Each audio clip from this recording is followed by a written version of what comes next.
Halo teman-teman semuanya, welcome. Ketemu lagi sama saya Dani Indrawan Pratama. Seperti biasa di channelnya Jaripedia, tempatnya trader Indonesia bersatu.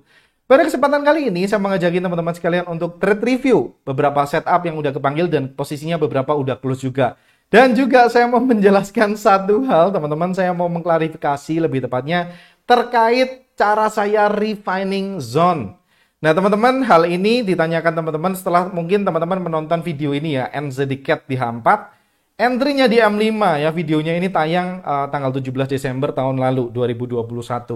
Dan ada pertanyaan dari teman-teman yang mungkin penasaran ya gimana caranya dan apakah saya rekomendasikan. Yang pertama, saya disclaimer dulu teman-teman, tidak saya rekomendasikan untuk refining zone. Khususnya buat teman-teman pemula, hal ini akan jauh lebih ribet yang pertama. Yang kedua, ini akan akan menyita banyak waktu teman-teman untuk charting. Maksudnya lebih banyak waktu, bukan yang banyak banget berjam-jam, enggak ya teman-teman. Tetapi saya sangat menyarankan teman-teman khususnya yang pemula untuk normal-normal aja. Ambil areanya normal-normal aja yang kelihatan. Misalkan teman-teman ikutin tren para pakai EMA teman-teman di H1. Atau teman-teman pakai market structure di H1. Ya, teman-teman trading yang kelihatan-kelihatan aja. Nggak perlu teman-teman refining zone. Kecuali teman-teman udah tahu satu set strateginya. Ingat sekali lagi saya menyampaikan, kalau teman-teman belum tahu satu set strateginya, ya saran saya jangan digunakan. Kalau teman-teman belum punya banyak datanya, please jangan digunakan. Dan sampai sekarang teman-teman, teknik ini teman-teman masih saya forward test. Belum saya terapkan di real akun saya yang beneran. Sekali lagi, saya dalam tahapan pengetesan. Itu disclaimer saya yang berikutnya. Kemudian teman-teman, di setup GBP Yen, kita punya area yang selebar ini. Kita punya drop, base, dan drop dengan skor ini ya. Teman-teman bisa lihat, ini skornya. Saya akan singkirkan dulu supaya lebih rapi.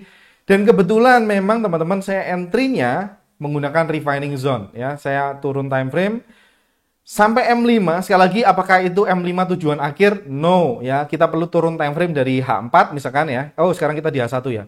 H1 kita turun 10 menitan ke 50, ke 40 atau teman-teman bisa pakai urutan time frame yang baku ya. Teman-teman, saya entry-nya di sini 15616, teman-teman bisa lihat 15616 GBP Yen. Kebetulan TP-nya TP1 di 15603 di sini ya, teman-teman, dan TP3-nya 15677. Teman-teman bisa lihat entry di sini. SL-nya sama ya, karena ini saya pecah risk-nya jadi dua, TP1 dan TP3. TP-nya yang beda ya, teman-teman bisa lihat di sana.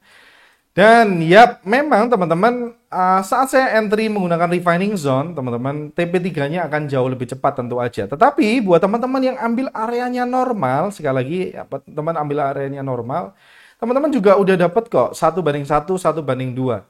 Nggak perlu lagi teman-teman refining zone ya, khususnya buat teman-teman sekali lagi yang pemula ya. Kalau teman-teman merasa udah belajar cukup lama, saya siap menerima materi ini, oke ya. Nanti akan kita bahas kemungkinan di dalam kelas atau di dalam VIP-nya Jaripedia. Nanti masih saya pertimbangkan teman-teman, saya tepatnya akan share di mana. Nah teman-teman sekali lagi, kalau teman-teman menggunakan refining zone ada kemungkinan atau probabilitas teman-teman nggak kepanggil. Contohnya di GBP Yen juga yang sama. Kita lihat teman-teman punya drop, base, dan drop. Kalau teman-teman refining zone seperti apa yang saya lakukan ke time frame 10 menit, teman-teman bisa lihat. Ini beda ya, yang pertama ini saya refining sampai M5. Dan yang atas, area atas saya refining sampai M10. Dan saya, apa yang terjadi? Tidak terpanggil. Teman-teman bisa lihat ini tidak terpanggil. Kalau teman-teman ambil areanya normal, teman-teman kepanggil. So, dengan melihat kasus ini, dua kasus ini, saya mau turun time frame atau enggak? Nah, itu silakan dikembalikan ke teman-teman sendiri. Nah, karena saya sudah tahu konsekuensinya, dan sekarang, sekali lagi, saya berada di tahapan forward test, teman-teman. It's okay kalau saya latihan terus-menerus menggunakan itu. Kesimpulannya, teman-teman, kita perlu ngumpulin banyak data, dan hal itu sedang saya lakukan sekarang, dan tidak saya rekomendasikan ke teman-teman semuanya. Dan yang kedua teman-teman, kita juga punya contoh yang lain di Audicat kalau nggak salah ya. Kita punya setup ini, ada rally base drop di sini, dropnya cukup bagus, skornya ada 8, teman-teman bisa lihat. Saya pinggirin dulu supaya nggak terlalu penuh chartnya. Dan saya refiningnya teman-teman bisa lihat. Tadi kan H1 di GBP Yen tadi saya turun sampai ke M5. Di sini teman-teman saya turun sampai ke M15 dan udah kelihatan areanya. So saya entry di M15 dan kebetulan dapatnya di pucuk, teman-teman bisa lihat. Udah TP1 duluan ya, ini Audicat 09067, ini entry saya 09067, kemudian SL-nya di atas ya. 0,98, 0,98, kemudian TP1-nya di 0,9054. Dan saya masih hold posisinya teman-teman sampai rival unfill ordernya di bawah ini.